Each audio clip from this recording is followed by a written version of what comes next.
தந்தை மகன் தூயாவியின் பெயராலே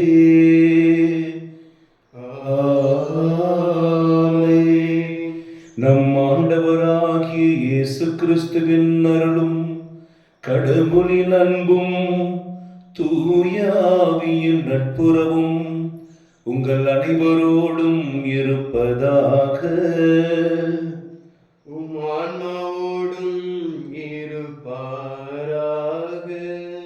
கிறிஸ்தேசுவில் அன்புக்குரிய சகோதர சகோதரிகளே, இன்றைக்கு தாயாம் திருச்சபை செப்டம்பர் 16 புனிதர்கள் கொர்னேலியுஸ், திருத்தந்தை சிப்ரியன், ஆயர் மறைசாட்சியுடைய திருவிழாவை கொண்டாடுகின்றது. அன்புக்குரியவர்களே, கடவுளை தனிப்பட்ட விதத்தில் ருசி பார்த்தவர்கள், கடவுளுடைய வல்லமையை கண்கூடாக தன்னுடைய வாழ்க்கையில் அனுபவித்தவர்கள் தடம் மாறி போவதில்லை. ஆகவே தான் பைபிள் சொல்கிறது, இளமையில் உங்களுக்கு நுகம் சுமப்பது நல்லது. நாம் அனுபவிக்கிற கஷ்டங்கள், வேதனைகள், அவையெல்லாம் நமக்கு புதிய படிப்பினைகளை தரும். அதைவிட நமக்கு மன உறுதியை தரும். அந்த மன உறுதி நம்மை விசுவாசத்தில் ஆழப்படுத்தும். கடவுள் காரணமில்லாமல் நம்முடைய வாழ்க்கையில் சோதனைகளை அனுமதிப்பதில்லை, கண்ணீரை அவர் அனுமதிப்பதில்லை. அப்படி கண்ணீரும் சோதனைகளுடைய வாழ்க்கையை சூழ்கின்ற பொழுது காரணத்தோடு அதை அனுமதித்த கடவுள் நம்மை விட்டுவிட்டு தூரமும் போவதில்லை. கற்று தந்து விடுவித்து பக்குவத்தை அளித்து விசுவாசத்தை ஆழப்படுத்தி எதிர்காலத்தை வலிமையுள்ளதாக மாற்றுகிறார். இன்றைக்கு திருப்பலியில் நாம் ஆண்டவரிடத்தில் இந்த மன உறுதியை கேட்போம். ஆண்டவரே, என் கண்ணீர் எல்லாம் சந்தோஷமாய் மாறவும், என் பலவீனங்கள் எல்லாம் பலனாய் மாறவும், என் தனிமையெல்லாம் எனக்கு ஆற்றலாய் மாறவும் வரம் தாரும் என்று கேட்டு இந்த திருப்பலியில் பங்கெடுப்போம். நம்முடைய குற்றங்களையும் பாவங்களையும் நினைவினாலும் சொல்லினாலும் செயலினாலும் நம் ஆண்டவருக்கு விரோதமாக பேசிய, நினைத்த, செயல்பட்ட எல்லா தருணங்களுக்காக மனம் வருந்தி மன்னிப்பு கேட்போம். எல்லாம் வல்ல இறைவனிடமும் சகோதர சகோதரிகளிடமும் நான் பாவி என்று ஏற்றுக்கொள்கிறேன். ஏனெனில் என் சிந்தனையாலும் சொல்லாலும் செயலாலும் கடமைகள் தவறியதாலும் பாவங்கள் பல செய்தேன். என் பாவமே, என் பாவமே, என் பெரும் பாவமே. ஆகையால் எப்பொழுதும் கன்னியான தூய மரியாதையும் வானக தூயர் புனிதர் அனைவரையும் சகோதர சகோதரிகளையும் நம் தேவனாகிய ஆண்டவரிடம் எனக்காக வேண்டிக் கொள்ள மன்றாடுகிறேன். எல்லாம் வல்ல இறைவன் நம் மீது இரக்கம் வைத்து நம் பாவங்கள் எல்லாம் மன்னித்து நம்மை முடிவில்லாத வாழ்வுக்கு அழைத்து செல்வாராக. ஆமென். ஆண்டவரே இரக்கமாயிரும். ஆண்டவரே இரக்கமாயிரும். கிறிஸ்துவே இரக்கமாயிரும். கிறிஸ்துவே இரக்கமாயிரும். ஆண்டவரே இரக்கமாயிரும். ஆண்டவரே இரக்கமாயிரும். மன்றாடுவோமாக. இறைவா, ஐயரா விழிப்புள்ள ஆயர்களாகவும் வீரமிகு மறைசாட்சியராகவும் புனிதர்களான கொர்னேலியுஸ், சிப்ரியோன் ஆகியோரை மக்களுக்கு அளித்துள்ளீரே. இவ்வாறு அவர்களுடைய பரிந்துரையால் நாங்கள் நம்பிக்கையில் உறுதியாய் நிலைத்து நிற்கவும், திரு அவையின் ஒற்றுமைக்காக ஈடுபாட்டுடன் உழைக்கவும் அருளுவீராக. உம்மோடும் தூய ஆவின் ஒன்றிப்பில் இறைவனாய் என்றென்றும் வாழ்ந்து ஆட்சி செய்கின்ற அவர் வழியாகவே உம்மை மன்றாடுகிறோம். ஆமென்.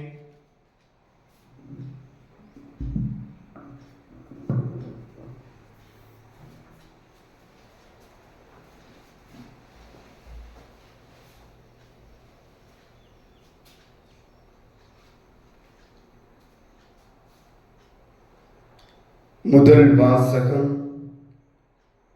சபை கண்காணிப்பாளராக இருப்பவர் குறை சொல்லுக்கு ஆளாதவராக இருக்க வேண்டும். திருத்துதர் பவுல் தீமோத்தேயுக்கு எழுதிய முதல் திருமுகத்திலிருந்து வாசகம். அதிகாரம் 3, இறை வார்த்தைகள் 1 முதல் 13 முடிய. அன்புக்குரியவரே, சபையை கண்காணிக்கும் பொறுப்பை நாடுகிற எவரும் மேன்மையானதொரு பணியை விரும்புகிறார். இக்கூற்று உண்மையானது. ஆகவே சபை கண்காணிப்பாளராக இருப்பவர் குறை சொல்லுக்கு ஆளாதவராயும் ஒரு மனைவி கொண்டவராயும் அறிவு தெளிவு, கட்டுப்பாடு, விருந்தோம்பல், கற்பிக்கும் ஆற்றல் ஆகியவற்றை உடையவராயும் இருக்க வேண்டும்.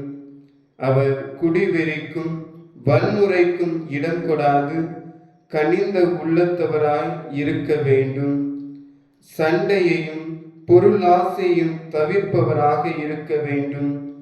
தமது சொந்த குடும்பத்தை நல்ல முறையில் நடத்தி தம் பிள்ளைகள் பணிவுடனும் மிகுந்த கண்ணியத்துடனும் வளர ஆவணம் செய்பவராக இருக்க வேண்டும்.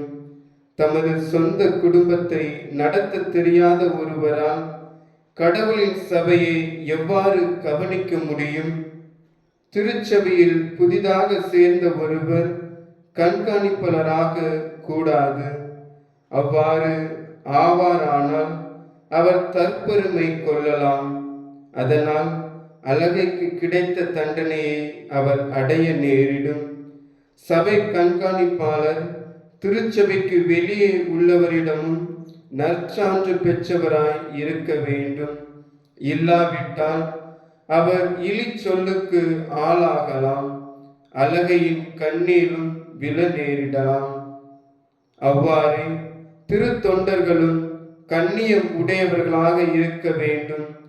இரட்டை நாக்கு உள்ளவர்களாகவும் குடிவெறிக்கு அடிமைப்பட்டவர்களாகவும் இழிவான ஊதியத்தின் மேல் ஆசை உள்ளவர்களாகவும் இருத்தலாகாது. எச்சரிக்கை: தூய மனசான்று உடையவர்களாயும் விசுவாசத்தின் மறைபொருளை காத்து வர வேண்டும். முதலில் இவர்களை சோதித்து பார்க்க வேண்டும். இவர்கள் முறையற்றவர்கள் என காணப்பட்டால் திருப்பணியாற்றலாம். அது போலவே இவர்கள் குறையற்றவர்கள் என காணப்பட்டால் திருப்பணியாற்றலாம். அதுபோலவே பெண்களும் கண்ணியமுடையவராயும் புறம் கூறாதவராயும் அறிவு தெளிவு உடையவராயும் எல்லாவற்றிலும் நம்பத்தக்கவராயும் இருக்க வேண்டும். திருத்தொண்டர்கள் ஒரு மனைவி கொண்டவர்களாயும் பிள்ளைகளையும் சொந்த குடும்பத்தையும் நல்ல முறையில் நடத்துகிறவராயும் இருக்க வேண்டும். நன்கு திருத்தொண்டு ஆற்றுவோர் உயர் மதிப்பு பெறுவர்.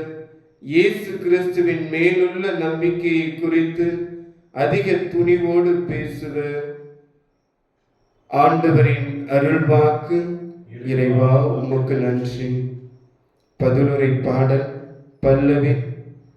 தூய உள்ளத்தோடு என் இல்லத்தில் வாழ்வேன், தூய உள்ளத்தோடு என் இல்லத்தில் வாழ்வேன். இரக்கத்தையும் நீதியையும் குறித்து பாடுவேன். ஆண்டவரே, உமக்கே புகழ் சாற்றிடுவேன். மாசற்ற வழியை நடப்பதில் நான் கருத்தாயிருக்கிறேன். எப்பொழுது நீர் என்னிடம் வருவேன்? பல்லவி. தூய உள்ளத்தோடு என் இல்லத்தில் வாழ்வேன், தூய உள்ளத்தோடு என் இல்லத்தில் வாழ்வேன். இழிவான எதையும் என் கண்முன் வைக்க மாட்டேன். நெறி தவறியவரின் செயலை நான் வெறுக்கின்றேன். தமக்கு அடித்திருப்போரை மறைவாக பழிப்போரை நான் ஒழிப்பேன். கண்களில் இருமாப்பும் உள்ளத்தில் செருக்கும் உள்ளோரின் செயலை நான் பொறுத்து கொள்ள மாட்டேன். பல்லவி. தூய உள்ளத்தோடு என் இல்லத்தில் வாழ்வேன். நாட்டில் நம்பிக்கைக்குரியவரை கண்டுபிடித்து என்னோடு வாழச் செய்வேன். நேரிய வழியில் நடப்போரை எனக்கு பணிவிடை புரியச் செய்வேன். பல்லவி. தூய உள்ளத்தோடு என் இல்லத்தில் வாழ்வேன்.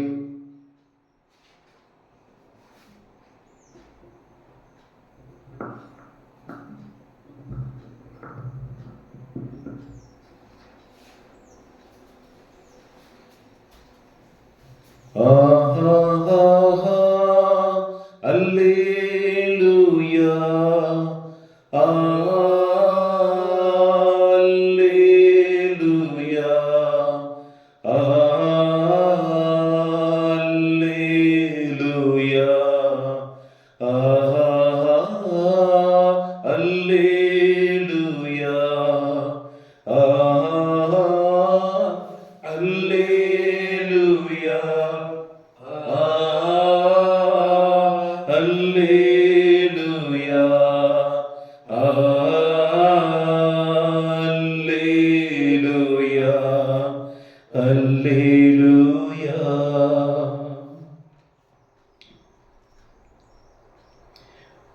ஆண்டவர் உங்களோடு இருப்பாராக. உம் ஆன்மாவோடும் இருப்பாராக. புனித லூக்கா எழுதிய பரிசுத்த நற்செய்தியிலிருந்து வாசகம். ஆண்டவரே, மாட்சி உமக்கே. புனித லூக்கா எழுதிய நற்செய்தி அதிகாரம் 7 இறை வசனங்கள் 11 முதல் 17 முடிய.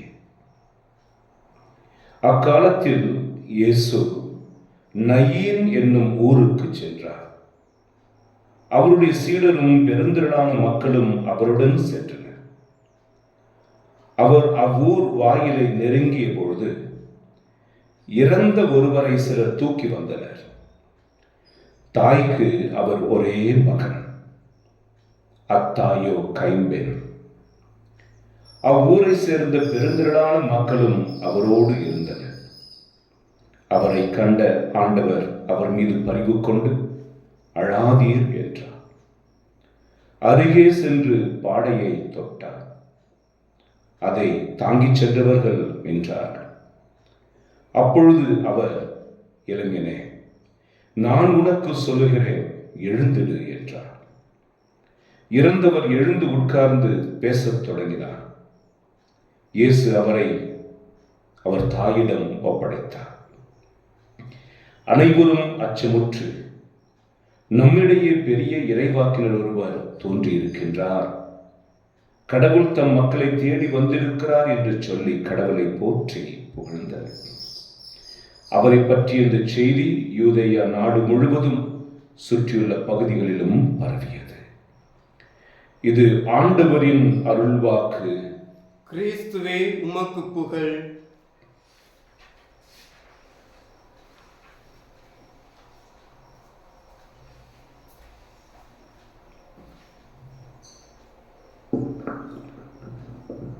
கிறிஸ்து இயேசுவில் அன்புமிக்க தெய்வ ஜனமே, சகோதர சகோதரிகளே, உங்கள் அனைவருக்கும் இயேசுவின் திரு இருதயத்திலிருந்து நீங்கள் வேண்டுகிற அமைதியும் சமாதானமும் சுகமும் பலமும் வந்தடைவதாக. பிரியமானவர்களே, நம்முடைய வாழ்க்கை இந்த உலகத்தில் இருக்கும்போது நம்முடைய ஒழுக்கமுள்ள நடத்தையினாலே நம்முடைய வாழ்க்கையை நாம் பரலோகமாக மாற்ற முடியும்.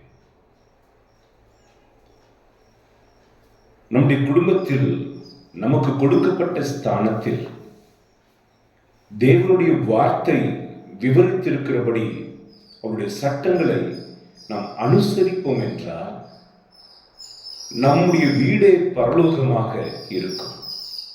இதை சற்று நிதானித்து தியானித்து பாருங்கள். ஒரு தகப்பனுக்குரிய அந்த ஒழுங்குமுறைகளை கடைபிடித்து வாழ்கிற பொழுது, ஒரு மனைவி தாய் அந்த தாய்க்குரிய பண்புகளோடு வாழ்கிற பொழுது, தங்களுக்கு பிறக்கிற பிள்ளைகளை தெய்வ ஒழுக்கத்தில் அவர்கள் வளர்க்கிற பொழுது, அந்த பிள்ளைகள் தாய் தந்தைக்கு கீழ்ப்படிந்து ஒழுக்கமுள்ளவர்களாக வளரும் பொழுது அந்த குடும்பம் பரலோகத்திற்கு சமமாயிருக்கும் அல்லவா? குடித்துவிட்டு வருகிற கணவன், ஊதாரியை செலவு செய்கிற முன்கோபியான மனைவி, அவர்கள் நடுவில் வளர்கிற பிள்ளைகள் கோபமும் குரோதமும் பகையும் கெட்ட நடத்தியும் உள்ள பிள்ளைகள், நரகமாகி விடுகிறது அதே குடும்பம். தீதும் நன்றும் பிறர் தரவாரா என்று உலக பழமொழி இருக்கிறது. தீதும் நன்றும் பிறர் தரவாரா என்றால் நன்மையும் தீமையும் பிறனால் ஏற்படுவதல்ல, நமக்கு நாமே ஏற்படுத்துவது. இன்றைக்கு ஆயர்கள் புனித சிப்ரியோன் கொர்னலியஸ் அவர்களுடைய திருவிழாவை கொண்டாட அழைக்கிற திருச்சபை முதல் வாசகத்தை வெளிப்படையாக முதல் வாசகமாக நமக்கு கொடுக்கிறது. அவற்றில் அவர் சொல்லுகிறார்,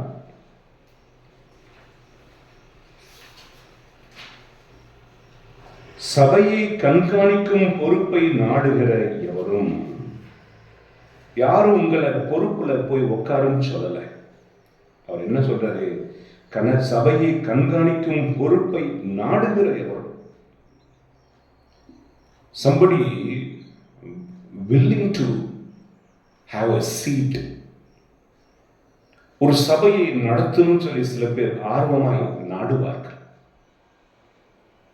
அனைவராலும் புகழப்பட வேண்டும், கவனிக்கப்பட வேண்டும், மரியாதை செய்யப்பட வேண்டும், முதல் இருக்கை வழங்கப்பட வேண்டும், தெருவில் எல்லாரும் வணக்கம் ஐயா என்று சொல்ல வேண்டும். அப்படி நாடுகிறவர்களுக்காக கரெக்டா பவுல் சொல்லிருக்கார். சில பேருக்கு அவர்களே கூப்பிட்டு கொடுப்பாங்க, ஐயா எங்களை நடத்துவது நீங்க தான் சரியான ஆள் அப்படின்னு சபையே கூடி ஒருவரை தேர்ந்தெடுக்கும். ஆனால் சில இடங்களில், ஏன் பல இடங்களில் அவர் தன்னை முன்னிலைப்படுத்தி நான் இருக்கக்கூடாதா, நீங்க தான் இருக்கணுமா அப்படி என்று ஒரு சபையை நடத்தக்கூடிய தகுதியை தனக்கு இருப்பதாக சொல்லிக்கொண்டு ஒரு மனிதர் விரும்புகிற பொழுது சபை கண்காணிப்பராக இருக்கிறவர் குறை சொல்லுக்கு ஆளாகாதவராகவும்,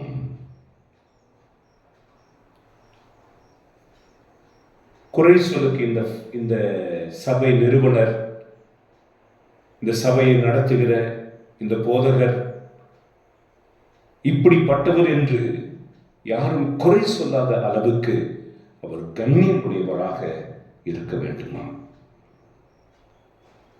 இது குடும்ப தலைவருக்கும் பொருந்தும். கவனியுங்கள், குடும்ப தலைவருக்கும்.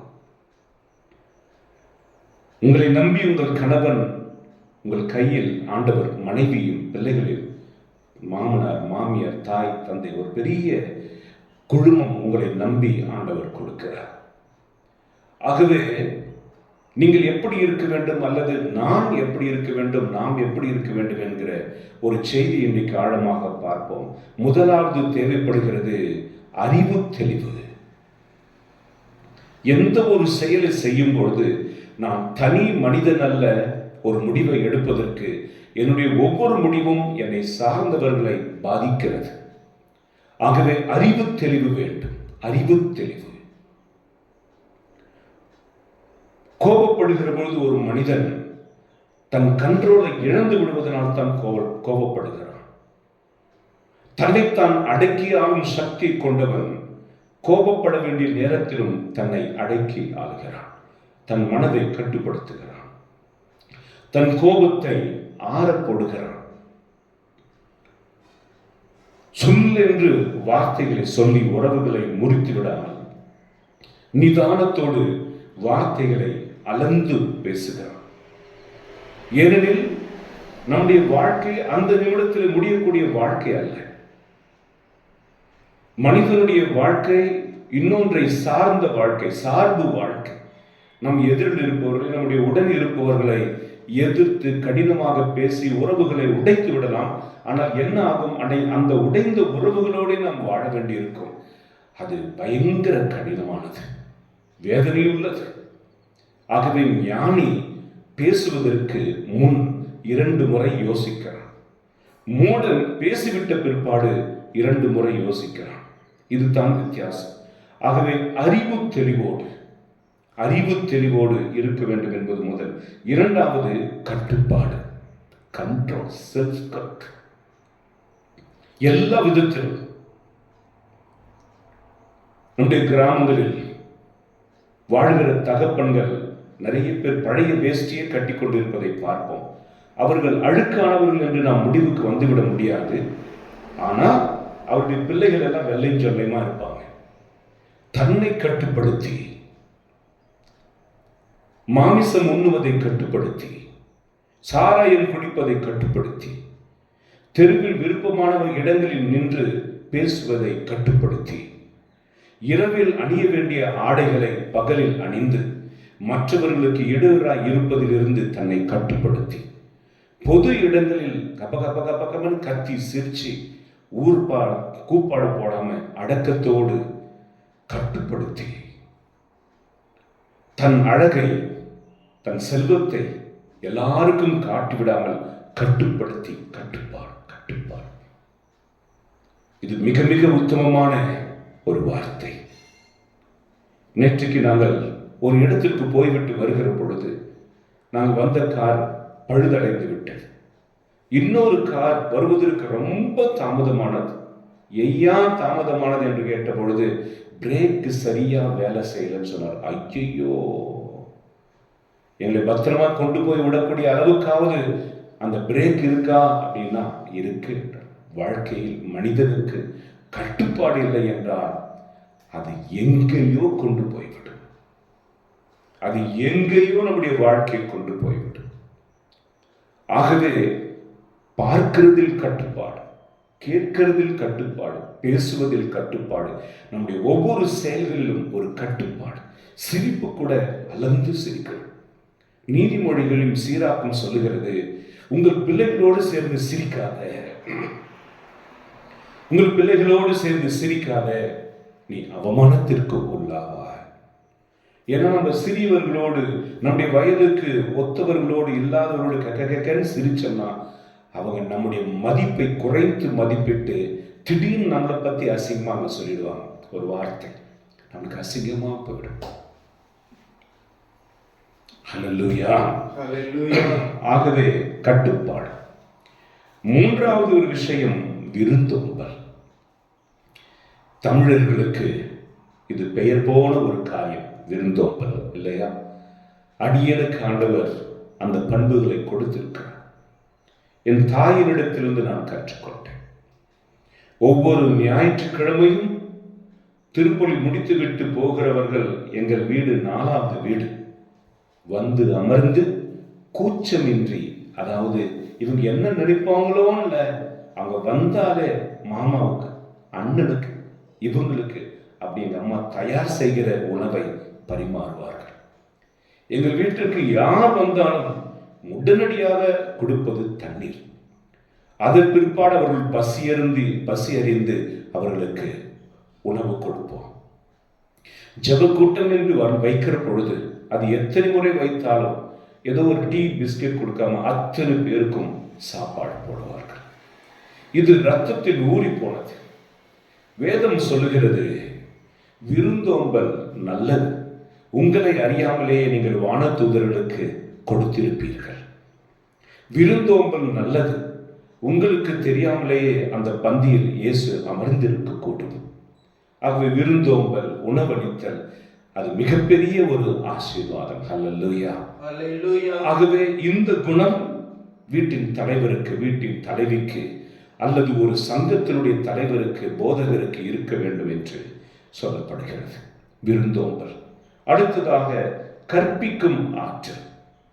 ஒரு சபையில் போதிக்கிற ஒருவர் போதிக்கப்படுகிறவர்களை விட ஞானத்தில் குறைவு இருந்தால் அங்கே தொய்வு காணப்படும். போதியாம், உக்கார், நீ சொல்ற இறை வார்த்தை தப்பு அப்படி என்று அவர்கள் சொல்லக்கூடிய நிலைக்கு நீங்கள் இருப்பீர்கள் என்றால், அல்லது உங்களுடைய பிரசங்கம் அவர்களுக்கு சிறு குழந்தையினுடைய பிதற்றலை போல இருக்கும் என்றால், அவர்கள் உங்களை கவனிக்க போவதும் இல்லை, மதிக்க போவதும் இல்லை, அடுத்த முறை உங்கள் சங்கத்திற்கு வரப்போவதும் இல்லை. ஆகவே தகப்பன், நீங்கள் உங்களுடைய வாழ்க்கையில் ஒழுக்கமுள்ளவர்களாக இருந்தால் பிள்ளைகள் தானாகவே உங்களிடத்திலிருந்து கற்றுக்கொள்வார்கள். இதுவரைக்கும் எனக்கு நினைவு தெரிந்து எங்கள் தகப்பன் அமர வைத்து இது இது என்று சொல்லிக் கொடுக்கவில்லை. அவருடைய வாழ்க்கை ஸ்ட்ரிக்டான வாழ்க்கை, புனிதமுள்ள வாழ்க்கை. இது எல்லாத்தையும் பார்த்து, ஓ இப்படித்தான் ஆண் பிள்ளைகள் இருக்க வேண்டுமோ. எங்க அம்மாவை பார்த்து சிறு சேமிப்பு, கடின உழைப்பு, பணிவு, அன்பு, விருந்தோம்பல், இவையெல்லாம் பார்க்கும் பொழுது ஒரு பெண் என்பவர் இப்படித்தான் இருக்க வேண்டுமோ அப்படி என்று நாங்கள் கற்றுக்கொண்டோம். ஆகவே அன்புக்குரியவர்களே, ஒரு பெண் வளர்ந்து திருமணத்திற்காக தயாராகி இருக்கும் பொழுது மாப்பிள்ளையை பார்ப்பாங்க இல்லையா? அப்போ அந்த பெண்ணுக்கு கேட்பாங்க, பிடிச்சிருக்கா பிடிச்சிருக்கா பிடிச்சிருக்கா, பிடிக்கல, ஏன்டி பிடிக்கல, பிடிக்கல. கடைசியில அவள் ஒரு பையனை பார்த்திருப்பாள் அல்லது பிடித்திருக்கிறது என்று சொல்வார். எதனால் பிடித்தது என்றால், அவர் அப்பா போல இருக்கிறாரு, நம்ம அப்பா போல இருக்கிறாரு, பழகி பார்த்தேன், அப்பாவை போல இருக்கிறார். அதே போல ஆண் பிள்ளைகள் எவ்வளவுதான் பெண் பார்க்கும் படலம் நடந்தாலும் ஒரு பெண்ணை பிடிச்சிருக்கும். ஏன் தெரியுங்களா? அம்மாவினுடைய சாயல், குணநலங்கள் அங்கே இருப்பதை பார்ப்பார். இந்த ரெண்டும் இந்த காலத்தில் மிஸ் ஆகுது. அம்மாவை போலவும் இல்லை, அப்பாவை போலவும் இல்லை. கண்ணுக்கு அழகாக இருப்பதனால இன்றைக்கு திருமணம் நடந்து கொண்டிருக்கிறது. அவற்றை விட்டுவிடுங்கள். ஆனால் வேதம் சொல்கிறது கற்பிக்கும் ஆற்றல். Praise the Lord. Hallelujah. புனித பிரான்சிஸ் அசிசியாரும் அவருடைய சீடரும் கற்பிக்க போனார்களாம். வேதத்தை போதிக்க ஊரெல்லாம் சுற்றி திரிந்து வீட்டுக்கு வந்த பிற்பாடு அவருடைய குரு மாணவர் கேட்டாராம், குருவே, நாம் கற்பிக்க சென்றோம், எந்த இடத்திலும் தேவனுடைய வார்த்தையை போதிக்கவில்லையே என்று சொன்ன பொழுது அவர் சொன்னாராம், இல்லை, நாம் போதித்தோம். எப்பொழுது? நாம் எளிமையான ஆடை உடுத்தி போனோமே அப்பொழுது. அவர்கள் கொடுத்த எளிமையான உணவை மிக அற்புதமான உணவாக கருதி ருசித்து சாப்பிட்டோமே அப்பொழுது. விறகு வெட்டி கொண்டிருந்த மனிதனுக்கு உதவி செய்தோமே அப்பொழுது. கதிர் அறுப்பவர்களுக்கு கட்டைகளை தூக்கி தலையில் வைத்தோமே அப்பொழுது. முதியவர்களோடு சிறிது நேரம் அமர்ந்து அவர்களை சிரிக்க வைத்தோமே அப்பொழுது. சிறு பிள்ளைகளோடு சேர்ந்து கொஞ்ச நேரம் விளையாடினோமே அப்பொழுது. அப்பொழுதெல்லாம் நாம் நற்செய்தியை தான் அறிவித்தோம் என்று சொன்னவர் சொன்னாராம், நற்செய்தியை அறிவியுங்கள், உங்கள் வாழ்க்கையினால் தேவைப்பட்டால் இறை வார்த்தையை பயன்படுத்துங்கள் என்று சொன்னார். அன்புக்குரியவர்களே, கற்பிக்கும் ஆற்றல். சில பேர் நல்லா பிரசங்கம் பண்ணுவாங்க, வாழ்க்கையில் இருக்காது. அப்ப இதை ரெண்டுத்தையும் கம்பேர் பண்ணி பார்க்கிற பிள்ளைங்க, இவங்க வார்த்தையில சொல்றாங்க, வாழ்க்கையில இல்லை, சி அப்படி என்று உங்கள் பிரசங்கத்தையும் கேட்க மாட்டாங்க, உங்களையும் கேட்க மாட்டார்கள். உங்கள் பிள்ளைகள் முதல்ல உங்க வேலையை பாருங்கம்மா, அப்பா உங்களை ஒழுக்கமா பார்த்துக்கன்னு சொல்லி ஒரு வார்த்தை சொல்லி விட்டுடுவாங்க. ஆகவே கற்பிக்கும் ஆற்றல், கற்றல், உங்களுடைய வாழ்க்கையை ஒரு புஸ்தகமாக அவர்களுக்கு கொடுக்கும்படி ஆண்டவர் சொல்கிறார். ஹல்லேலூயா. அடுத்தது, ஒரு சபையினுடைய நிறுவனரோ அல்லது ஒரு குடும்பத்தினுடைய தலைவரோ தலைவியோ, ஏன் தலைவி என்று சொல்கிறேன் என்றால், இந்த காலத்தில் பெண்களும் குடிக்க ஆரம்பித்து விட்டார்கள். நேற்றுக்கு நாங்கள் சென்ற இடத்தில் ஒரு குருவானவர் சொன்னார், அமெரிக்காவை போல இந்தியா மாறி வருகிறது. அப்பொழுது நான் இப்படி யோசித்தேன், உலகின் தலை சிறந்த வல்லரசு என்றால் அமெரிக்கா, இரண்டாவது ரஷ்யா என்று சொல்கிறார்கள். ஆகவே அந்த அமெரிக்கா தலை சிறந்த நாடு. எதில்? செல்வத்தில் வேண்டுமானால் இருக்கலாம், ஒழுக்கத்தில் சீர்குலைந்து போய் இருக்கிறது. ஆகவே இந்தியாவும் அப்படி வல்லரசாக அந்த ஐடியாவில் வர வேண்டாம் என்று நான் செபித்துக் கொண்டேன். அந்த குடும்ப தலைவர் அல்லது தலைவி குடிவெறிக்கு ஆளாகக்கூடாது. பைபிள் குடியை அனுமதிக்கிறதா என்றால் இல்லை. ஆனால் ஒரு குறிப்பிட்ட தேசத்தில் அந்த காலத்தில் வாழ்ந்தவர்களுக்கு நாம் இப்பொழுது எப்படி டீ சாப்பிடுகிறோமோ, காஃபி சாப்பிடுகிறோமோ, அதுபோல அங்கே அது அனுமதிக்கப்பட்ட ஒரு பானம். ஆனால் வேதவசனம் குடி வெறிக்கு அடிகே ஆகாதே. குடித்துவிட்டு உன் சுய நினைவை இழக்கும் அளவுக்கு, குடித்துவிட்டு உன் பிள்ளைகள் முன்பாகவே உன் நிர்வாணத்தை காண்பிக்கும் அளவிற்கு, நீ என்ன செய்கிறாய் என்பதை புத்தி மறந்து கேடுகட்டு சாக்கடையில் விழுந்து கிடக்கும் அளவுக்கு குடிவெறிக்கு ஆளாகாதீர்கள். நான் ஒரு கிராமத்திற்கு தஞ்சாவூர் பக்கத்தில் போனேன். அந்த ஊர் பேர் சொல்ல விருப்பப்படவில்லை. அந்த ஃபாதர் ரொம்ப வாஞ்சியோடு கூப்பிட்டார். ஜெபக்கூட்டம் தொடங்கியது. பெண்கள் ஏராளமாய் வந்திருந்தார்கள், ஆண்கள் மிக சொற்ப பேர். அது எல்லா இடத்திலும் இருக்கும், ஆனால் அந்த ஊர்ல ரொம்ப ஜாஸ்தியா இருந்துச்சு. நான் அதே கொஞ்சம் என் பார்வையை திருப்பி பார்த்த பொழுது ஒரு மரத்தின் கீழ் தூரமாக ஏராளமான ஆண்கள் அமர்ந்திருக்கிறார்கள். அவர்களெல்லாம் யார் என்றால் இந்த கூட்டத்தை சேர்ந்தவர்கள் தான், இந்த கிறிஸ்தவ கூட்டத்தை சேர்ந்தவர்கள் தான். ஏன் அவர்கள் வரவில்லை? அவங்க வரமாட்டாங்க. பிற்பாடு அந்த தந்தை சொன்னார், குருவானவர் சொன்னார், இங்கே 70 பெண்கள் இருக்கிறார்கள் என்றால் 30 ஆண்கள் தான் இருப்பார்கள், மீதி 40 ஆண்கள் குடித்து இறந்து விட்டார்கள். அப்படியா ஃபாதர்? பிரசங்கம் முடிச்சுட்டு கவுன்சிலிங்காக உட்கார்ந்த பொழுது ஒரு 20 பேருக்கு அன்றைக்கு கவுன்சிலிங் கொடுத்திருப்பேன். அந்த 20 பேரும் கணவனை இழந்தவர்கள், அந்த 20 பேரும் குடித்து இறந்தவர்கள், இருதயம் அடைக்கப்பட்டு இறந்தவர்கள், லாரி ஆக்சிடென்ட்ல குடிச்சு இறந்தவர்கள். அதனால் அனாதையாக்கப்பட்ட மனைவி, அதனால் கடனாளியாக மாற்றப்பட்ட மனைவி, அதனால் அனாதையாக மாற்றப்பட்ட பிள்ளைகள், அதனால் வீடு விற்க வேண்டி இருந்தது, வாழ்க்கையை நடத்த முடியவில்லை. ஆகவே கணவன் இல்லாத நேரத்தில் அவர்கள் பாவத்தில் விழ வேண்டி இருந்தது. நிறைய குற்றங்களுக்கு அது காரணமாய் அமைந்தது. அந்த ஊரில் செல்வ செழிப்புள்ள ஊர். ஆனால் அன்னைக்கு ஜபத்திற்கு கவுன்சிலிங்க்கு வந்தவர்கள் அத்தனை பேர் காதுல மூக்கல ஒரு பொட்டு தங்கம் இல்லை, இந்த கழுத்தில் கிடந்த மஞ்சள் தாலி கருத்து போயிருந்தது. அவ்வளவு தரித்திரம். ஆகவே குடிவெறிக்கு ஆளாகி விடாதீர்கள். அல்லேலூயா. அடுத்தது வன்முறைக்கு இடம் கொடாதீர்கள். வன்முறைக்கு இடம் கொடாதீர்கள். ஆந்திராவில் ஒரு நாள் ஒரு ஜப கூட்டத்திற்கு நான் போய்கொண்டிருக்கும் போது என்னை அழைத்து கொண்டு சென்றவர்கள் எங்க வீட்டிற்கு வந்து கொஞ்சம் ஆசுவாசப்படுத்தி கொண்டு பிற்பாடு போங்கன்னு சொல்லி கூப்பிட்டு போறாங்க. அப்போ கார்ல போகும்போது 2 பக்கமும் பெரிய பெரிய வீடுகள். இது கண்டிப்பாக ஒரு பணக்காரர்கள் வாழ்கிற இடம்தான் என்று மனதில் நினைத்து கொண்டிருக்கும் போது இந்த காருக்குள்ளே இருந்து காரை ஓட்டுகிற பெரிய மகன் சொல்றான், ஃபாதர் அதுதான் எங்கள் வீடு, மிக அழகாக இருக்கிறது, வாசலில் தோட்டம் துறவு என்று அழகாக இருக்கிறது. அவர்கள் இறங்கி என்னை உள்ளே கூட்டிக் கொண்டு போனார்கள். ஃபாதர், இது எனக்கு பெரிய அண்ணன், எனக்கு இது சின்ன தம்பிக்கு, அப்பம்மா மேல இருக்காங்க, அழகாய் கட்டியிருக்கிறாங்க. இவர்கள் கணவன் மனைவி, இவர்கள் கணவன் மனைவி பிள்ளைகள், அப்பா அம்மா சந்தோஷம். அவங்க சொன்னாங்க, இந்த வீட்டை கட்டி கொடுத்தது எங்க அப்பா. இந்த கார்ல காட்ஸ் கிஃப்ட்னு போடுவாங்க இல்லையா, ஃபாதர்ஸ் கிஃப்ட்னு போட்டுருச்சு, தந்தை கொடுத்த பரிசு. தந்தை ஒரு சாதாரண ஆசிரியர், இவ்வளோ பெரிய பில்டிங்கை கட்ட முடியுமா என்றார். கவனிக்கிறீர்களா?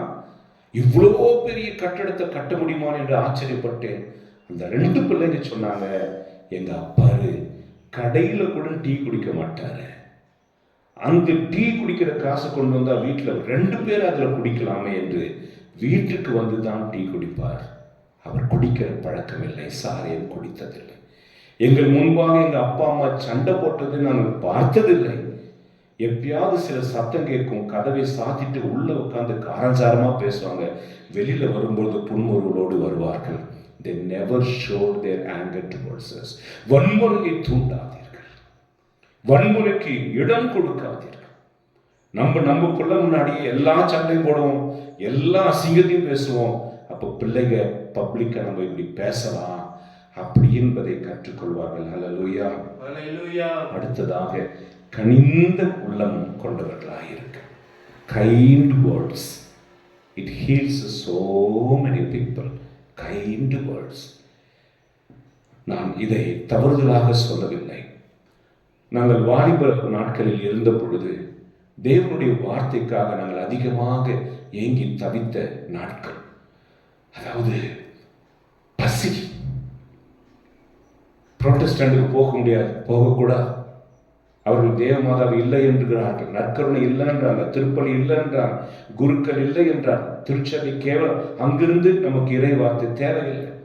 நம்முடைய சபையிலிருந்தே கத்தோலிக்க திருச்சபையில் நம்மை நடத்துகிறவர்கள் யாராவது இருக்கிறார்களா என்று ஏங்கின காலம் எங்களுக்கு ஒரு நல்ல ஒரு மனிதர் கிடைத்தார். ஆனா அவர் எப்படிப்பட்டவர் தெரியுமா? நாங்கள் எல்லாம் அவர்கிட்ட இருந்து தேவனுடைய வார்த்தையை தேர்ந்தெடுத்து கேட்கிற பொழுது எங்களை அவர் அடிமைப்படுத்த ஆரம்பித்தார், மிரட்ட ஆரம்பித்தார், திட்ட ஆரம்பித்தார். நாங்கள் எல்லாம் அதை ஆண்டவருடைய திருத்துதல் சரி ஏற்றுக்கொள்வோம் அப்படின்னு பார்க்கும்போது ரொம்ப குற்றப்படுத்தினார். குறிப்பாக நான் அதிகமாக காயப்படுத்தப்பட்டேன். அப்பொழுது ஒரு நாள் தமிழ்நாட்டில் ஒரு இடத்தில் கான்வென்ட்டுக்குள்ளேயே இருப்பாங்க இல்லையா சிஸ்டர்ஸ், கார்மிலேட் சிஸ்டர்ஸ் சொல்லுவாங்க. அவங்க கான்வென்ட்டுக்குள்ளதான் இருப்பாங்க, வெளி உலகத்திற்கே வரமாட்டாங்க.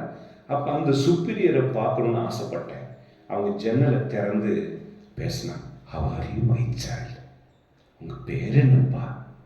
ஆண்டவருடைய ஒழித்து செய்றீங்களா? அருமை, உங்களை ஆண்டவர் ஆசீர்வதிப்பாராக. எனக்கு என்னவோ தேவமாதாவே இறங்கி வந்து பேசுகிறார்களோ? அந்த இதுவரைக்கும் பாருங்கள், இத்தனை வருடங்கள் 10-15 வருடங்கள் ஓடிவிட்டது. அவர்களோடு பேசின 5 நிமிடம் என் வாழ்க்கை புரட்டி போட்டது. அவ்வளவு கனிவு, அவ்வளவு கிரேஸ், அவ்வளவு இனிமை.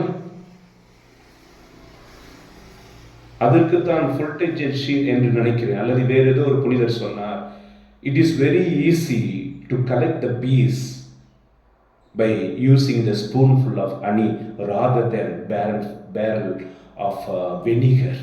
வினிகர் இருக்கு இல்லையா, அந்த பேரல் ஃபுல்லாக வச்சு, ஒரு டப்பா ஃபுல்லாக வச்சு தேனீக்களை பிடிக்கிறத விட கொஞ்சம் தேன் அதை வைத்து நீங்கள் ஈக்களை பிடித்து விடலாம். இனிமை, இனிமையான வார்த்தை. உங்கள் பிள்ளைகளிடத்தில் இனிமையான வார்த்தைகளை பேசுங்கள். ஹல்லேலூயா. இன்னைக்கு பிள்ளைகள் எல்லாம் இப்படி கெட்டு போய் கிடக்கிறாங்கன்னா பிள்ளைகளை குறை சொல்வதற்கு இல்லை, அவர்கள் பார்த்தது, அவர்கள் வளர்ந்தது அப்படி. நான் ஒரு நாள் ஒரு பெரிய சண்டை நடந்தது எங்கள் வீட்டில். நானும் அதில் இணைந்தேன், பொறுக்க முடியல. அப்பொழுது உலகத்தில் இருக்கிற எல்லா கெட்ட வார்த்தைகளும் நான் பேசினேன். என் வாயை அடைத்து ரூமுக்குள் கொண்டு போய் என்னை அடைத்தார்கள். அந்த சண்டை ஓய்ந்த பிற்பாடு என் தாய் கேட்டால், எங்கிருந்து நான் கற்றுக்கிட்டேன், எங்கிருந்து இந்த கெட்ட வார்த்தை வந்துச்சு? என் பக்கத்து வீட்டில் எப்பொழுதும் சண்டை நடக்கும். அப்பொழுது நான் விரும்பி நின்று யார் நல்லா சண்டை போடுறாங்கன்னு பார்ப்பேன். நம்மளுக்கு அதுதானே என்டர்டெயின்மெண்ட். இன்னும் போனால் சேர் போட்டு மிச்சர் சாப்பிட்டுக்கிட்டே அதெல்லாம் பார்ப்போம். டிவியில் பார்க்குறேன். நான் பார்த்தேன், ஒரு வசனத்தை அப்படியே எழுதி கொள்ளுங்க மனசில். இவர்கள் சொல்லுவதை, அவர்கள் சொல்லுவதை கேட்டேன். என் இருதயம் வெற்றிடமாய் இருந்ததனால் இவர்களிடத்தில் கேட்டதும் அவர்களிடத்திலும் கேட்டதும் என் இருதயத்தை நிரப்பியது. ஒரு நாள் நான் வாய் திறந்த பொழுது என் இருதயத்தால் எதை நிரப்பியிருந்தேனோ அது வெளிப்பட்டது. உள்ளத்தின் நிறைவையே வாய் பேசும். There is a gap in our heart. When I listen here, I have the gap to be filled. Once I am filled, I speak. I express what I am filled with. ஆகவே கனிவுள்ள பேச்சோடு இருங்கள். ஹல்லேலூயா. அடுத்தது, சண்டையும் பொருளாசையும் தவிர்ப்பவர்களாக இருங்கள். சண்டை போடக்கூடாது. இது ரொம்ப வருத்தமுள்ள விஷயம். சண்டை போடக்கூடாதுன்னு தான் நினைக்கிறோம், ஆனா சண்டை போட்டாதான் காரியங்கள் நடக்குது. சண்டை போடுறவங்க தான் ஆட்சி செய்யறாங்க. சண்டையில் ஜெயிச்சவங்க தான் வீரர்கள் என்று எண்ணப்படுகிறார்கள். சண்டை போட தெரிந்தவர்கள் தான் ஒரு நிறுவனத்தை நடத்த முடிகிறது. ஆகவே அன்புக்குரியவர்களே, சண்டை போடாதீங்க அப்படின்னு வேதம் சொல்கிறது. அடுத்ததாக, பொருள் ஆசையை தவிர்ப்பவர்களாக இருங்கள். போராடுங்களேன். எல்லா துன்பத்திற்கும் காரணம் ஆசை. எல்லா துன்பத்திற்கும் காரணம் பொருள் ஆசை. அந்த பொருள் ஆசை விட்டு விடுவதற்கு என்ன? Attachment, detachment. எல்லாவற்றையும் பயன்படுத்துங்கள், ஆனால் எல்லாவற்றுக்கும் அடிமையாகி விடாதீர்கள். பொருள், பணம், சொத்து இது எல்லாவற்றையும் பயன்படுத்துங்கள், அவற்றுக்கு அடிமையாகி விடாதீர்கள். அவைகள் உங்களை நடத்த விடாதீர்கள், நீங்கள் அவற்றை நடத்துங்கள். அல்லேலூயா. கார்ல போகும்போது 100 கிலோமீட்டர் போகிற வரைக்கும் நீங்கள் வண்டியை நீங்க நடத்தலாம். 120 தாண்டிச்சுன்னா அந்த வண்டி உங்களை நடத்தும். உங்களால் கண்ட்ரோல் பண்ண முடியாது. ஆகவே பொருளாசை எவ்வளவு போதும், எவ்வளவு இருக்கிறது, இப்படி இருக்கிறது என்று நீங்கள் ஆசையற்றவர்களாக, பற்றற்றவர்களாக நீங்கள் வாழ்வீர்கள் என்றால் எவ்வளவு பணம் குவிந்தாலும் அது உங்களை இடரல் செய்ய போவதில்லை. ஹல்லேலூயா. சில பேர் தாங்கள் சம்பாதிப்பது எல்லாத்தையும் கொண்டு போய் எங்க கொடுப்பாங்க? வீட்டுக்கு கொடுப்பாங்க. சபை தலைவர் கொண்டு போய் எங்க கொடுப்பாரு? அக்காவுக்கு கொடுப்பாங்க. சபை தலைவர் கொண்டு போய் எங்க கொடுப்பாங்க? வீட்டில் பெரிய வீடு கட்டுவார் அவருக்கு. ஆகவே இது மக்களுக்கு தெரியாது என்று நினைப்பார்கள். அவருடைய உடை மாறிவிடும், நடை மாறிவிடும், உணவு பழக்கங்கள் மாறிவிடும், கார் மாறிவிடும், பங்களா மாறிவிடும். அவரிடத்தில் ஜெபத்திற்கு வந்தவர்கள் அதே நிலையில் இருப்பார்கள். இவர்கள் குறிப்பிட்ட நாளில் மிக உச்சத்தை அடைந்து அவருடைய பிள்ளைகள் எல்லாம் சாதாரண கல்வி அல்ல, உயர்ந்த கல்வியில் பல கோடிகளை செலவழித்து அப்படி இருப்பார்கள். அப்பொழுது அவருடைய போதனைகளை மக்கள் கேட்பார்களா என்றால் கேட்பார்கள். ஆனால் இயேசு கிறிஸ்துவினுடைய படிப்பினைகளின்படி அவருடைய வாழ்க்கையை மாற்றிக்கொள்ள முடியாது. அவர்களும் பொருளாசை உள்ளவர்களாக மாறிவிடுவார். ஏனெனில் அந்த போதகர்கள் என்னை ஆண்டவர் எப்படி ஆசீர்வதித்திருக்கார் பாருங்கள் என்று சொல்கிற பொழுது, ஓ, பணம் தான் ஆசீர்வாதம் என்று அவர்கள் கற்றுக்கொண்டு அவர்களும் கெட்டவர்களாக மாறிவிடார்கள். அடுத்தது, தமது சொந்த குடும்பத்தை நல்ல முறையில் நடத்தி, மார்க்கு சுவிசேஷம் 3ஆம் அதிகாரம் 8ஆம் வசனம் என்று நினைக்கிறேன்.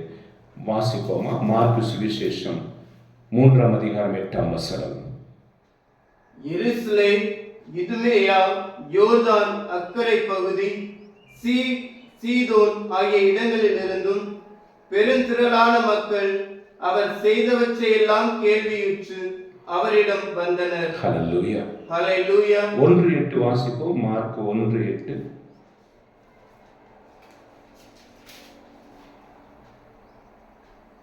நான் உங்களுக்கு தண்ணீரால் திருமுழுக்கு கொடுத்தேன், அவரோ உங்களுக்கு தூய ஆவியால் திருமுழுக்கு கொடுப்பார் என பறைசாற்றினார். ஹல்லேலூயா, ஹல்லேலூயா. இது 2:3:8 1:8 2 வசனங்களும் தண்ணீரால் திருமுழுக்கு பெற்றவர்களுடைய வாழ்க்கை எப்படி இருக்கும், ஆவியானவரால் அபிஷேகிக்கப்பட்டவர்கள் எப்படி இருப்பார்கள்? வித்தியாசம் இருக்கும்ல, வித்தியாசம் இருக்கும்ல. ஒரு அப்பா பையனை பார்த்து சொன்னாரு, ஏற தண்டம் தண்டம், நான் சம்பாதிச்சு வச்ச காசுல உட்காந்து சாப்பிட்ற வெக்கமா இல்லை உனக்கு? அவன் வெக்கப்படவே இல்லை. சோறு திங்கிறியா என்ன, ஒரு ரோசம் இல்லை, எவ்வளோ திட்டுறேன்னு. ஒரு நாள் அவனுக்கு கோபம் வந்துருச்சு. நானும் சம்பாதிச்சு காட்டுன்னு வீட்டை விட்டு வெளியே போனான். போடா, சம்பாதிச்சு பாடுற, அப்பதான் கஷ்டம் தெரியும் அப்படின்னு அப்பா திட்டுறாரு. எதுக்கு? பையனை நல்ல முறையில் கொண்டு வரணும். போனா ஃப்ரெண்டுக்கிட்ட ஒரு 100 ரூபாய் வாங்கிட்டு உடம்பெல்லாம் கறியை பூசிக்கிட்டு வீட்டுக்கு வந்தான். சாயந்தரம், அப்பா இதோ நான் சம்பாதிச்ச காசு. அப்பா அந்த காசை வாங்கி தூக்கி அப்படியே நெருப்புல போட்டார். அவன் அப்படியே நிற்கிறான். அடுத்த 2-3 நாட்கள் அப்படிதான் நடந்தது. ஒரு நாள் வந்தது, உண்மையாகவே அவன் உழைச்சான். அந்த உழைப்பினுடைய பலனை கொண்டு வந்து அப்பாட்ட கொடுத்தார். தூக்கி நெருப்புல போட்டார். அவ்வளவுதான். இவன் பாஞ்சு அதை அணைச்சி அந்த நோட்டை எடுத்துட்டு, இப்ப அறிவில்லையாப்பா அப்படின்னு கேட்டார். கஷ்டப்பட்டு சம்பாதிச்சு வந்த தூக்கி. அவங்க அப்பா சொன்னாராம், இப்பதான், இன்னைக்கு தான் நீ கஷ்டப்பட்டு உழைச்சிருக்கிற. ஏன்னா இத்தனை நாள் நீ கொண்டு வந்த காசை நெருப்புல போட்ட போது உன்னில் எந்த ஃபீலிங்ஸும் இல்லை. இன்னைக்கு உழைச்சதுனால, அதனுடைய மதிப்பு உனக்கு தெரிஞ்சதுனால இப்படி உன் கை சுட்டாலும் பரவாயில்லை என்று நெருப்பில் இருந்து அதை மீட்டார். ஆகவே அன்புக்குரியவர்களே, நீரினால் எல்லோரும் ஞானஸ்நானம் பெற்றிருக்கோம். அது வளர்ந்த பிற்பாடு நீங்க பெற்றீங்களோ, பிறந்த பிற்பாடு பெற்றீங்களோ, அதல்ல. ஆவியினால் நீங்கள் அபிஷேகம் ஞானஸ்நானம் பெற்றவர்களாக இருந்திருப்பீர்கள் என்றால், இருக்கிறீர்கள் என்றால், உங்கள் செயல்பாடுகள் முற்றிலும் வித்தியாசமாக இருக்கும். அந்நிய பாஷை ஜெபிப்பதல்ல, உங்கள் வாழ்க்கை மேற் சொன்ன ஒழுங்கின்படி இருக்கும். ஹல்லேலூயா, ஹல்லேலூயா. ஆகவே சொந்த குடும்பத்தை முதலில் ஒழுக்கமாய் நடத்துங்கள். யூதாயாவிலும் எருசலேமிலும் சமாரியாவிலும் எனக்கு நீங்கள் சாட்சிகளாய் இருப்பீர்கள். எங்கெங்க? யூதேயா, எருசலேம், சமாரியா. யூதேயா என்பது சொந்த வீடு, எருசலேம் என்பது சொந்த ஊர், சமாரியா என்பது அந்நியர்கள் இருக்கிற இடம். நீ அந்நியர்கள் நடுவில் ஜாம் ஜாம். உங்க ஊர்ல கூட எல்லாரும் உன்னை பத்தி நல்லா சொல்லுவாங்க. உங்க வீட்டுல அவரு கிடக்கிறாரு, அவங்க கிடக்கிறாங்கன்னு சொல்லிடாத. அப்படிப்படி வாழக்கூடாது. முதலில் யூதேயா, உன்னுடைய வீட்டில் உன் கணவன், மனைவி, பிள்ளைகள், உறவுகள் நடுவில் சாட்சியாயிரு. உன்னால் அங்க முடியலன்னா அடுத்ததுக்கு போகாத. குருட்டு வழிகாட்டி. முதல்ல உன்னை சுத்தி இருக்கிறவங்களோடு. ஒரு நாள் ஆந்திராவில் ஒரு பெரிய கூட்டம் நடந்தது. முக்கியமான ஒரு நபரை அழைத்திருந்தோம். அவரை போல மற்றவர்களையும் அழைத்திருந்தோம். அவங்க யாரும் வரல. திருவிழா முடிந்த பிற்பாடு மன வருத்தத்தோடு நான் ஒருவரை கேட்டேன், ஏன் வரவில்லை?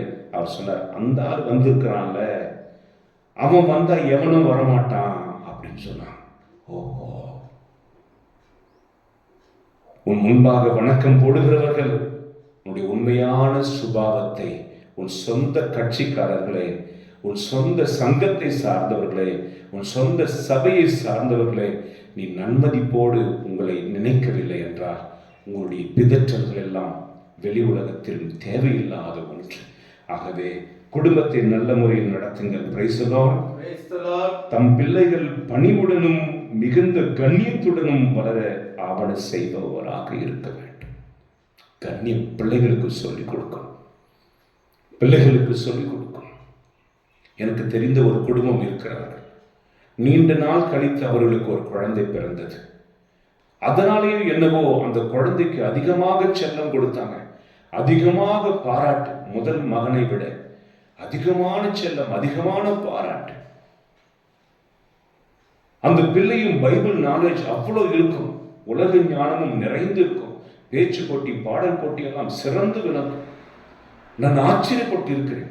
ஒரு நாள் அவர்கள் வீட்டிற்கு போகும் பொழுது தன் சொந்த சகோதரனை அவள் எப்படி தவறுதலாக பேசினாள் என்று, தன் தகப்பனுக்கு மரியாதை கொடுக்காமல் பேசினது, தான் தாயின் பேச்சை அசட்டை பண்ணது என்று நான் பார்த்து, ஐயோ, மற்ற எல்லாத்திலும் சிறந்து விளங்குகிற இவளை இவருடைய பெற்றோர்கள் பாழ்படுத்தி விட்டார்களே, கண்ணியத்தோடு நடக்க மறுத்து விட்டார்களே.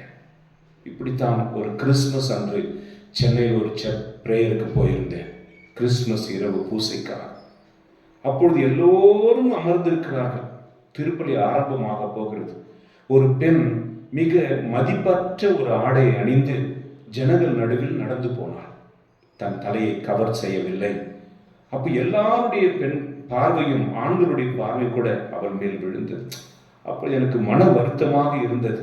கண்ணியத்துடன் நடங்கள் என்று சொன்னாரு. இவள் பலர் பேர் இடர்களுக்கு காரணமாக இருக்கிறாளே என்று நினைத்து கொண்டிருக்கும் போது அவளுக்கு பின்தொடர்ந்து அவளுடைய தாயும் நடந்து போனாள். மகளை விட மிகவும் கண்ணியம் குறைந்த ஆடை அணிந்து தாயும் போனாள். அப்பொழுது புரிந்தது, தாயை போல பிள்ளை, நூலை போல சேலை. உங்கள் பிள்ளைகளை கண்ணியமாக வளர்க்கவில்லை என்றால் அவர்களால் உங்களுக்கு அவமானமும், அவர்களால் உங்களுக்கு அவமதிப்பும் கெட்ட பேரும் வந்து சேரும். நீங்கள் பிறம்பு எடுத்தீர்கள் என்றால் உங்கள் பிள்ளைகளை உயர்ந்த இடத்தில் காணலாம். நல் ஆலோசனை அவர்கள் கொடுத்து கண்ணியத்தோடு வளர்த்தீர்கள் என்றால் மிகுந்த சந்தோஷம். 2 வாரங்களுக்கு முன்பு இங்கே ஜெபத்திற்கு ஒரு மகள் வந்தார். இந்த இடம் வறண்டா, ஒரே வெக்கையா இருக்கு. கவுன்சிலிங் வந்த பொழுது அந்த மகள் முழுவதுமாக கவர் பண்ணியிருந்தா, முஸ்லிம் மாதிரி. நான் சொல்ல, கொஞ்சம் அதை எடுத்துருமா, ஃப்ரீயா இருக்கும் அப்படின்னு. கடைசி வரைக்கும் இல்லை இல்லை இல்லை இல்லை. அவள் மிக கண்ணியத்தோடு வந்தாள், மிக கண்ணியத்தோடு போனாள். மிக சிறந்த ஒரு மதிப்பை என்னிடத்தில் அவள் பெற்றாள். நான் அவளை பார்க்கிற பொழுது ஆடவனாக இருந்தாலும் நாம் கண்ணியத்தோடு இருக்க வேண்டும் என்பதை கற்றுக்கொண்டேன். பெண் பிள்ளைகள் கண்ணியத்தோடு இருக்க வேண்டும். ஆண்களுக்கும் கண்ணிமை இருக்கிறது, அவர்களும் கண்ணியத்தோடு இருக்க வேண்டும். அல்லேலூயா, அல்லேலூயா. தனது சொந்த குடும்பத்தை நடத்த தெரியாத ஒருவரால் கடவுளின் சபையை எப்படி கவனிக்கும்?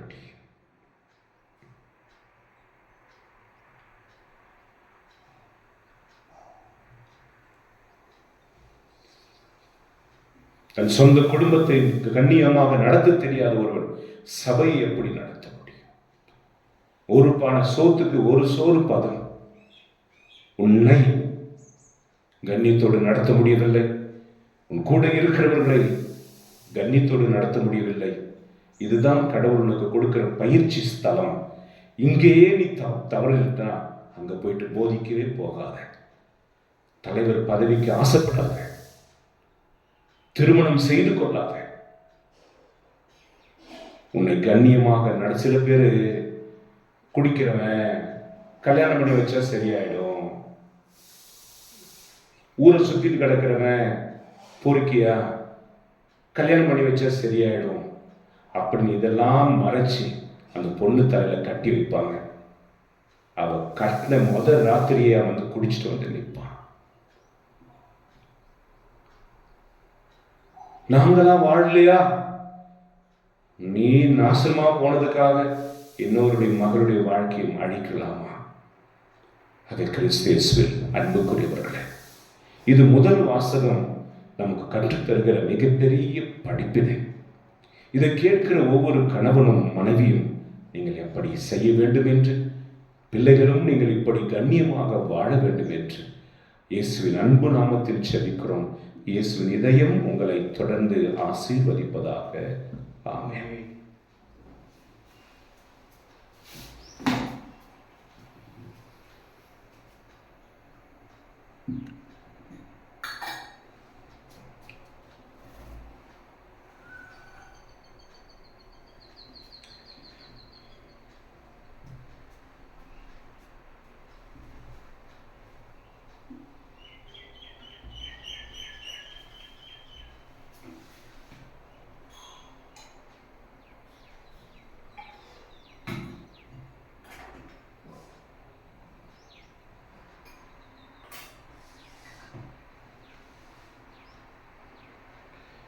Blessed are you, Lord, our Father.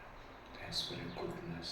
This bread we offer, fruit of the work of your human hands, it will become for us the bread of life. Accept us, Lord.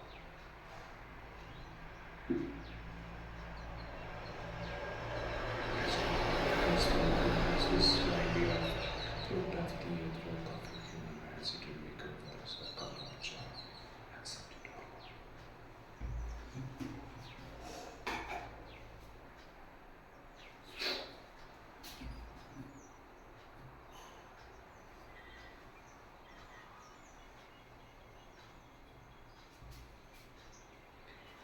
அன்புமிக்க சகோதர சகோதரில் நானும் நீங்களும் சேர்ந்து ஒப்புக் கொடுக்கும் இந்த பலி எல்லாம் வல்ல இறைவனுக்கு ஏற்றதாகும்படி செபியுங்கள்.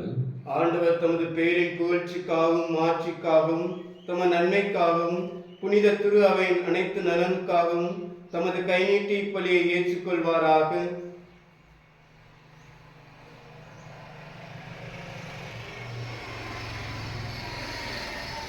ஆண்டவரே, மறை சாட்சியரான உம் புனிதர்களுடைய பாடுகளின் நினைவாக உம் மக்களின் காணிக்கைகளை ஏற்றிட உம்மை வேண்டுகின்றோம். இவை கொர்நேலியஸ், சிப்ரியன் என்னும் புனிதர்களுக்கு மறை துன்புறுத்தலின் போது மன வலிமையை அளித்தது போல எங்களுக்கும் எதிர்ப்புகளின் நடுவில் நிலையான மனதிடனை அளிப்பவனமாக எங்கள் ஆண்டவராகிய இயேசு கிறிஸ்து வழியாக மன்றாடுகிறோம். ஆமென். ஆண்டவர் உங்களோடு இருப்பாராக. உம் ஆன்மாவோடும் இருப்பாராக. இதயங்களை மேலே எழுப்புங்கள். ஆண்டவரிடம் எழுப்பியுள்ளோம். நம் இறைவனாகிய ஆண்டவருக்கு நன்றி கூறுவோம். அது தகுதியும் நீதியும் ஆனது. ஆண்டவரே, தூயவரான தந்தை, என்றும் உள்ள எல்லாம் வல்ல இறைவா, எங்கள் ஆண்டவராகிய கிறிஸ்து வழியாக எந்நாளும் எவ்விடத்திலும் நாங்கள் உமக்கு நன்றி செலுத்துவது மெய்யாகவே தகுதியும் நீதியுமாகும். எங்கள் கடமையில் மீட்புக்குரிய செயலுமாகும்.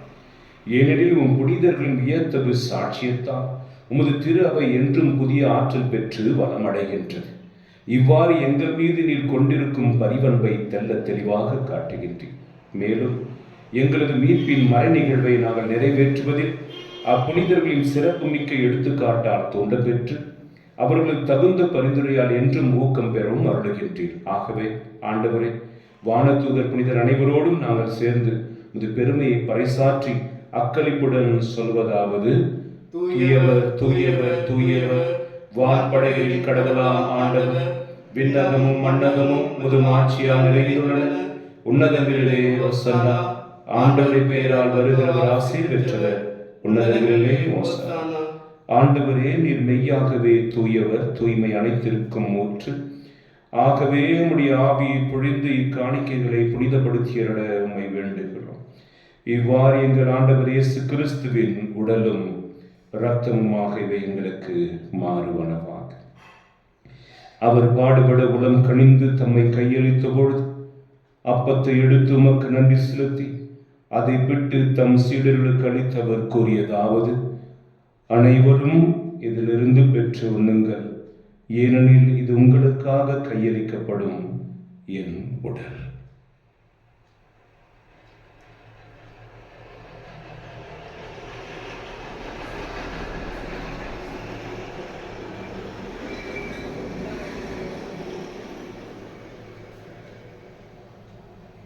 அவ்வனமே இரவு விருந்தை அருந்திய பின் கிண்ணத்தையும் எடுத்து மீண்டும் உமக்கு நன்றி கூறி தம் சீடர்களுக்கு அளித்தவர் கூறியதாவது: அனைவரும் இதிலிருந்து பெற்று பருகுங்கள், ஏனெனில் இது புதிய நிலையான உடன்படிக்கைக்குரிய என் இரத்தத்தின் கிண்ணம். இது பாவ மன்னிப்புக்கென்று உங்களுக்காகவும் பலருக்காகவும் சிந்தப்படும். இதை என் நினைவாகச் செய்யுங்கள்.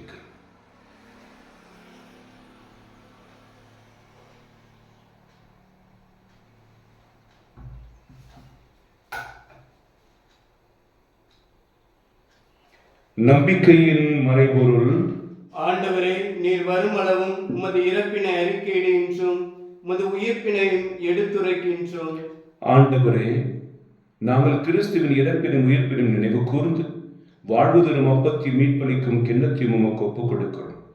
திருமுன் நின்று உமக்கு ஊழியம் புரிய தகுந்தவர்களை நீங்கள் ஏற்றுக்கொண்டீர். எனவே உமக்கு நன்றி செலுத்துகிறோம். மேலும் கிறிஸ்துவின் உடலிலும் இரத்தத்திலும் பங்கு கொள்ளும் எங்களை தூய ஆவியார் ஒன்று சேர்க்க வேண்டும் என நம்மை தாழ்மையோடு மன்றாடுகிறோம். ஆண்டவரே, உலகெங்கும் பரவி இருக்கும் திரு அவையை நினைவு கூர்ந்தருள். எங்கள் திருத்தந்தை லியோ, எங்கள் அப்போஸ்தலிக்க பரிபாலகர் மோட்சராஜன், எல்லா திருநிலையினராகிய அனைவரோடும் திரு அவை அன்பில் நிறைவேறச் செய்தோம். மேலும் உயிர்த்தெழும் எதிர்நோக்குடன் துயில் கொள்ளும் எங்கள் சகோதர சகோதரி இறந்தோர் அனைவரையும் இரக்கத்துடன் நினைவு கூர்ந்து உமது திருமுக ஒளியுடன் ஏற்றருளும். எங்கள் அனைவர் மீதும் இரக்கமாயிரும். கடவுளின் கன்னித்தாயான புனித மரியா, அவருடைய கணவரான புனித யோசேப்பு, புனித திருத்தூதர்கள், இவ்வுலகில் உமக்கு உகந்தவராய் இருந்தோர் ஆகிய புனிதர் அனைவருடனும் நாங்கள் நிலை வாழ்வில் பங்கு கொள்ளும் தகுதி பெற்று திருமகன் இயேசு கிறிஸ்து வழியாக புகழ்ந்தேத்தும் வரமருள உம்மை மன்றாடுகிறோம்.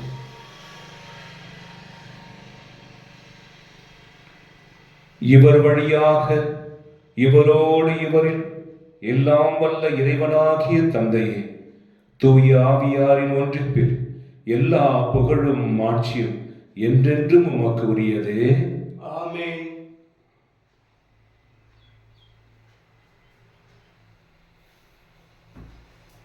மீட்பரின் கட்டளையால் கற்பிக்கப்பட்டு தேவ படிப்பினையால் பயிற்சி பெற்று நாம் துணிந்து சொல்லுவோம்.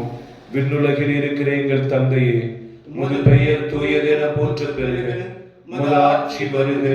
உம்முடைய திருவுளம் விண்ணுலகில் நிறைவேறுவது போல மண்ணுலகிலும் நிறைவேறுக. எங்கள் அன்றாட உணவை இன்று எங்களுக்கு தாரும். எங்களுக்கு எதிராக குற்றம் செய்தோரை நாங்கள் மன்னிப்பது போல எங்கள் குற்றங்களை மன்னியும். எங்களை சோதனைக்கு உட்படுத்தாதையும் தீமையிலிருந்து எங்களை விடுவித்தருளும். ஆண்டவரே, தீமை அனைத்திலிருந்தும் எங்களை விடுவித்து எங்கள் வாழ்நாளில் அமைதியை கனிவுடன் அருளுமை மன்றாடுகிறோம். உமது இரக்கத்தின் உதவியால் நாங்கள் பாவத்திலிருந்து எப்பொழுதும் விடுதலை பெற்று யாதொரு கலக்கமும் இன்றி நலமாயிருப்போமாக. நாங்கள் எதிர்நோக்கி இருக்கும் பேரின்பத்திற்காகவும் என் மீட்பராகிய இயேசு கிறிஸ்துவின் வருகைக்காகவும் காத்திருக்கின்றோம். ஏனெனில் ஆட்சியும் வல்லமையும் மாற்றியும் என்றென்றும் உமதே. ஆண்டவரே இயேசு கிறிஸ்துவே, அமைதியை உங்களுக்கு விட்டுச் செல்கிறேன், என் அமைதியை உங்களுக்கு அளிக்கின்றேன் என் திருத்தூதர்களுக்கு மொழிந்தீரேன். எங்கள் பாவங்களை பாராமல் இந்த திரு அவையின் நம்பிக்கையை கண்ணோக்கி முது திருவுளத்திற்கு ஏற்ப அதற்கு அமைதியும் ஒற்றுமையும் அளித்தழுவீராக. என்றென்றும் வாழ்ந்து ஆட்சி செய்கின்றவர் நீரே. ஆமென். ஆண்டவருடைய அமைதி எங்களோடு என்றும் இருப்பதாக. ஆன்மாவோடும் இருப்பதாக. ஒருவருக்கொருவர் கிறிஸ்து அருளும் அமைதியை பகிர்ந்து கொள்வோம். சமாதானம், சமாதானம், சமாதானம். உலகின் பாவங்களை போக்கும் இறைவனின் செம்மறியே, எங்கள் மேல் இரக்கமாயிரும்.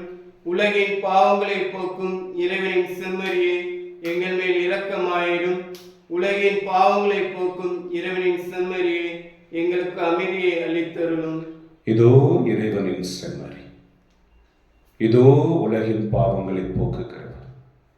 தன் வாழ்க்கையினாலே போதனையினாலே நமக்கு பாடத்தை கற்பித்த தந்தை, இந்த இவரை உடைய படிப்பினைகளை ஏற்று அவரை போல வாழ அழைக்கப்பட்டிருக்கிற நாம் அனைவரும் பேறு பெற்றோர்.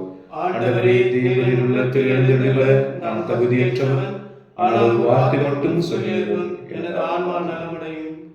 நாம் உட்கொள்ள போகும் இயேசுவின் திருவுடலும் திருரத்தமை காத்து நரக தண்டனிலிருந்து விடுவித்து நமக்கு நித்திய வாழ்வு அளிப்பதாக. ஆமென்.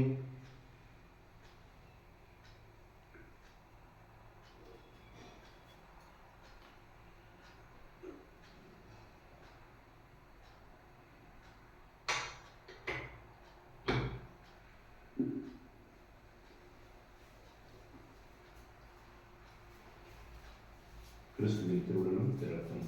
ஆமென்.